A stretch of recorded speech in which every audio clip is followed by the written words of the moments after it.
கர்த்தருடைய பரிசுத்த நாமத்திற்கு மகிமை உண்டாவதாக.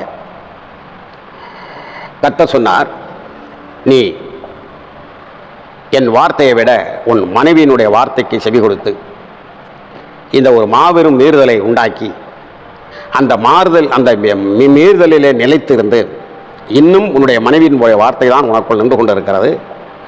உன் மனைவிக்குள் பிசாசினுடைய வார்த்தை நின்று கொண்டிருக்கிறது.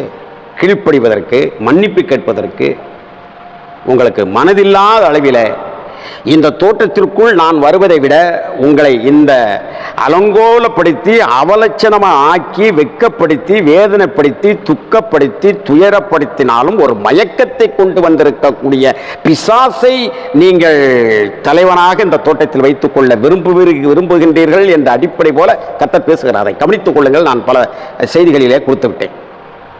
ஆகவே உன்னை இந்த தோட்டத்தை விட்டு நான் துரத்துகிறேன், நீ வெளியே போவாய். உன்னை நான் எந்த மண்ணிலிருந்து எடுத்தாலும் என் மாணிக்கமாக நினைத்தேன். மறுபடியும் நீ மண்ணுக்குள் தான் அந்த செல்ல போகிறாய். நீ அந்த மண்ணை பண்படுத்த போகிறாய். அது மாத்திரமல்ல, நீ அதிலே பாடுபட்டு நெத்தி வேர்வை நிலத்தில் சிந்தி நீ அந்த உணவை சாப்பிடுவாய் அப்படின்னு சொன்னார். இந்த நெத்தி வேர்வை சிந்தி ஒரு மனுஷன் உணவை சாப்பிட்டாம்னா நல்லா தெரிஞ்சுக்கோங்க, இந்த ப்ரெஷரு சுகரு இப்படிப்பட்டதெல்லாம் கொஞ்சம் கட்டுக்கோப்புக்குள்ளே இருக்கும்.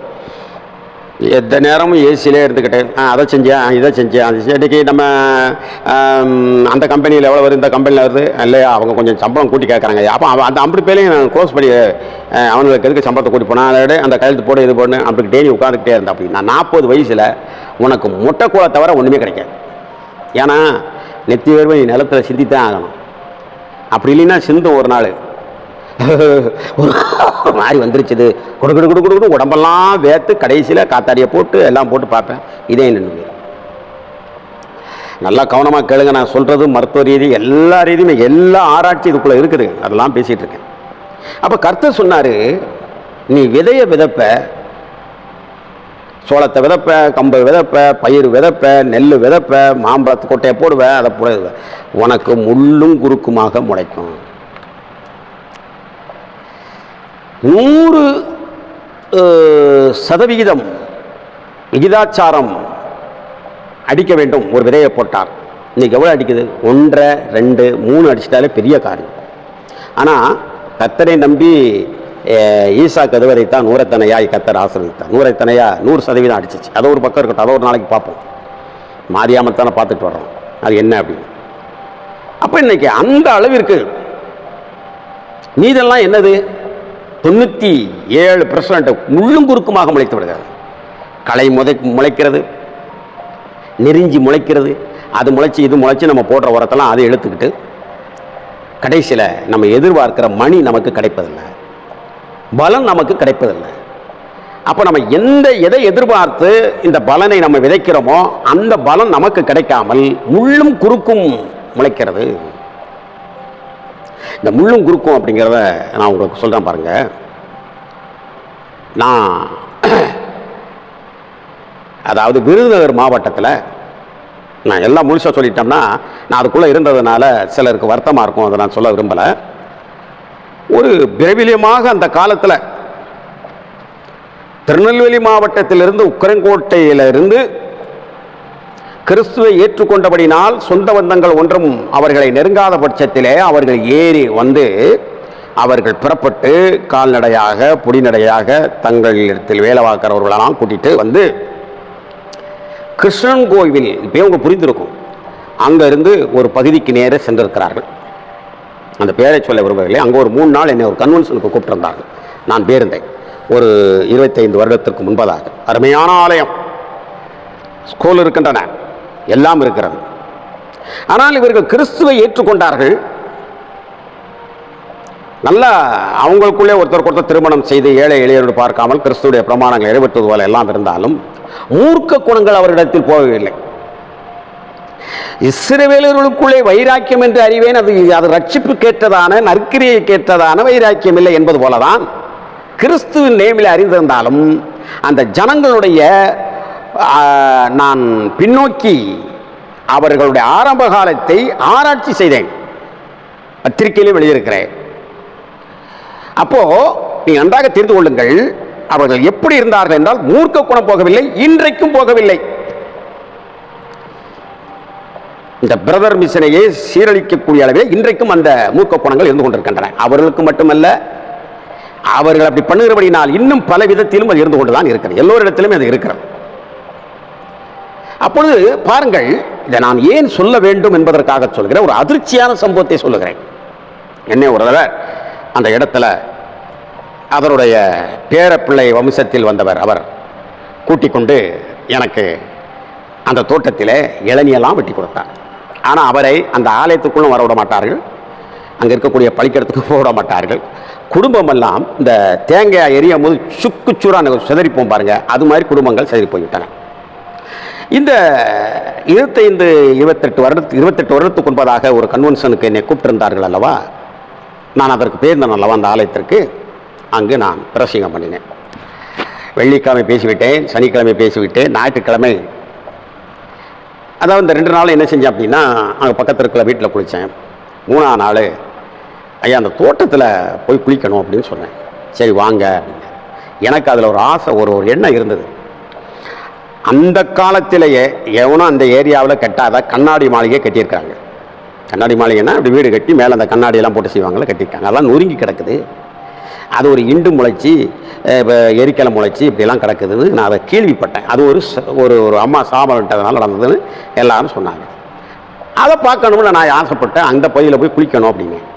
அங்கே குளிக்க முடியாது, இல்லையா கொஞ்சம் வாக்கி மாதிரி போய்ட்டு வந்துடும் அப்படின்னு சொல்லி என்னை கூப்பிட்ட ஒரு இடத்தில் போய் அவரிடத்தில் விசாரிக்கின்ற பொழுது, நான் உண்மையை சொல்லுகிறேன், ஒரு வீடு இடிந்து கிடக்கிறது, கண்ணாடி கிடக்கிறது, இண்டு முளைச்சிருக்கிறது, எரிக்கலையும் முளைச்சிருக்கிறது, ஒரு கிணறு பாங்கிணறு போல் இருக்கிறது. அதில் தான் அவங்க தண்ணி எடுத்து ரொம்ப அழகாக ஆனந்தமாக குளியல் போடுகிற இடம்.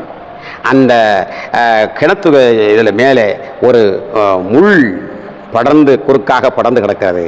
அதற்கு கீழே ஒன்றுமே இல்லை, ஒரு மீன் இல்லை, ஒரு தவளை இல்லை, பாம்பு இதுகள் தான் அதில் இருக்குது. கிறிஸ்தவத்தை அந்த பகுதியில் மகா பயங்கரமாக தெரிந்து கொள்ளுங்கள் பிரகடனப்படுத்தி அவர்கள் வைராக்கியமாக.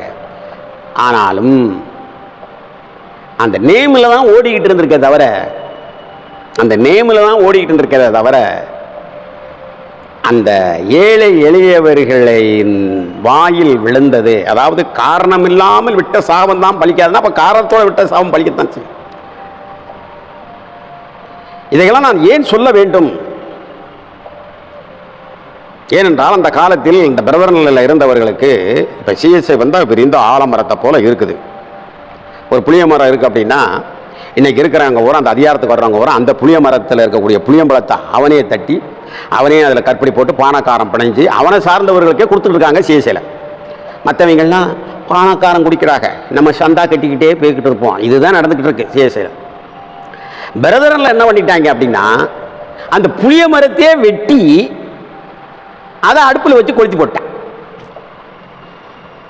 எங்க ஸ்ரீவித்தூரில் ஒரு சிஎஸ்ஐ சார்ந்த இதில் ஒரு 8வது வரைக்கும் பள்ளிக்கூடம் இருக்குது.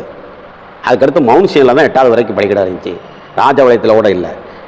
நான் போன 40 கிராமத்துக்கு போயிருக்கிறேன். 40 கிராமங்களிலும் பள்ளிக்கூடம் இருந்து நாசமாக போயிருக்கிறது சிலருடைய இதனால. செவல்பட்டியில் 10 இருந்த அப்படின்னா அது இன்னைக்கு ஒரு ஜமீன் போய் இன்னைக்கு கவர்மெண்ட்டுக்கு போயிடுச்சு. இந்த பள்ளிக்கூடம் +2 வரைக்கும் பெருசாக வந்திருக்குது. நாங்கள் நல்ல உபதேசத்தை வச்சுருக்கிறோம், நாங்கள் நல்ல உபதேசத்தை வச்சுருக்கிறோம் அப்படி பிரதமரில் சொன்னாலும், நான் அதில் தான் இருக்கிறேன், சொன்னாலும் நடைமுறையில் கிரியையில் இல்லையே, கிழிஞ்சு போயிருக்கே, ஒருத்தர் தைக்க முடியலையே, பேசி என்ன செய்ய? அவனால ஒரு 4-5 பேருக்கு பானக்காரமாக ஒரு கூட்டமாக இருந்து கரைச்சி குடிச்சிட்டு இருக்கா. நீ ஒரு ஆளே மரத்தை வச்சு குட்டியா இந்த புளிய பழமே காய்க்காம? சொல்லுங்க என்கிட்ட. அப்போ நீங்க நல்லா யோசனை பண்ணி பாருங்க, சிந்தித்து பாருங்கள் எந்த அளவிற்கு இந்த நிகழ்ச்சிகள் போயிருக்கின்றன. ஆகவே கர்த்தர் சொன்னார், உனக்கு முள்ளும் குறுக்கும் முளைக்கும் சொன்னார். இது நம்ம இப்போ நான் நேராக பார்த்ததை சொல்லிட்டேன் இல்லையா? இப்போ ஆதாமுடைய வீட்டில் அந்த முள்ளும் குறுக்கும் எப்படி முளைச்சி பாருங்க. அவர் பயிர் விதைச்சாரு, 2 பிள்ளைகள் பிறந்தாங்க, அழகாக வாட்ட சாட்டமாக பிறந்தாங்க. இந்த 2 பிள்ளைகளை பாருங்க, ஒன்று பயிரா இருந்துச்சு, ஒன்று பதறாவும் முள்ளும் குறுக்குமா முளைச்சிருச்சு.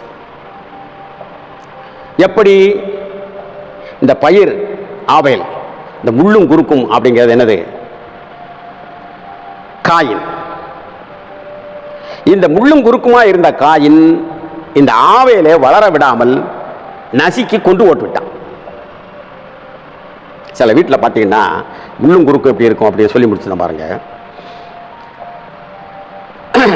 ரொம்ப சிந்திக்க இந்த செய்திகளை. காலையில் எந்திரிச்சு தகப்பனார் பேப்பர் படிச்சுட்டு இருப்பார். 2 பிள்ளைகள் இருக்கும், எங்களாம் அண்ணன் தம்பி இருக்காங்கன்னு வச்சுக்கணுவோமே, பேச்சிருப்பார், பேப்பர் படிச்சுட்டு இருப்பார். மனைவி அங்கேருந்து துணைவியார் டீ கொண்டு வந்து கொடுப்பாப்புல. இவன் பேப்பரை படிச்சுக்கிட்டு இப்படி டீயாக வாங்குவேன். அந்த அந்த அம்மாவும் டீயை கிளாஸை பிடிச்சிட்டார்களுக்குன்ட்டு அந்த அம்மாவும் விட்டுரும், இவனும் பிடிச்சிருக்க மாட்டான், டப்புன்னு கீழே வந்துடும். உடனே சொல்லுவான், உனக்கு என்ன கண்ணா அவிஞ்சு வச்சு, உன்னைய கெட்டிட்டு வந்த காலத்திலேருந்து ஒரு டீ கூட ஒழுங்காக கொடுக்க முடியல உன்னால அப்படின்னு பேசுவான். இதெல்லாம் அங்கே நடந்ததுங்க. ஏதேன் தோட்டத்திலேருந்து வெளியே வந்தோடனே இந்த அளப்பாதை விதையை அந்த அந்த அந்த பழத்தை கொடுத்து இந்த அளவுக்கு வேலையை கொண்டாந்து வச்சு இப்படி பலப்படுத்தி சொல்லிட்டு தானே இருந்திருப்பான். அவளை என்ன சொல்லியிருப்பான், நான் கொடுத்தோம் நீ எதுக்கு தின்னா இருந்தாலும் சொல்லியிருப்பாப்புல. டீன்னு சொன்ன உடனே நீ டீயை பார்த்து வாங்க வேண்டியதானே, நீ பேப்பரை படிச்சுக்கிட்டீங்கன்னா உன் கண்ணை அவிஞ்சா வச்சு, என்னது என் கண்ணை அவிஞ்சு வச்சா உன் கண்ணை அவிஞ்சு வச்சான்னு சண்டை ஓடிட்டு இருக்கும் போதே சத்தம், பிள்ளைகள் பட்டு கிடப்பாங்க, அண்ணன் தங்க சின்ன பிள்ளைகளாக பட்டு கிடப்பாங்க. அப்படின்னு சொல்லுவேன் என்னங்காரன், அங்கே அம்மா அப்பா சண்டை ஓடுறாங்கன்னு ஒரு மிதி மிதிப்பான் தம்பியை, நங்குன்னு மிதிப்பான் கோபத்தில். அவன் என்னடா நீ மிதிக்கன்னு சொல்லி அவன் அவனை மிதிப்பான், இவன் அவனை மிதிப்பான். இப்படியே மிதிச்சு ஐயோ, அந்த அந்த ஆதாம் பெற்றெடுத்த ஒரு பயிர், அந்த 2 பயிராத்தான் அவர் பெற்றெடுத்தார். ஆனால் ஒன்று முள்ளும் குறுக்குமா முளைச்சி முளைச்சி முளைச்சி படர்ந்து விஷத்தை கக்கி அந்த பயிராக இருக்கக்கூடிய ஆவேலை கொன்று போட்டதையா. அன்னைக்கு ஏம்மா நீ இருந்தாலும் சரி, யார் இருந்தாலும் சரி, யார் இல்லாட்டாலும் சரி, அவரை போல உண்டாக்கப்பட்டு இவ்வளோ பெரிய மகிமையின் தேவன் கொடுத்த வாக்கு தத்தத்தை நான் வார்த்தையை மீற மாட்டேன், கட்டளையை மீற மாட்டேன். ஒரு வார்த்தை சொல்லியிருக்கக்கூடாதா? நீங்கள் சொல்லுவீங்களா? அப்படி சொல்லுவீங்களா? சொல்லுவோம். கர்த்தர் நம்மளை ஆசீர்வதிப்பாராக. ஆமென்.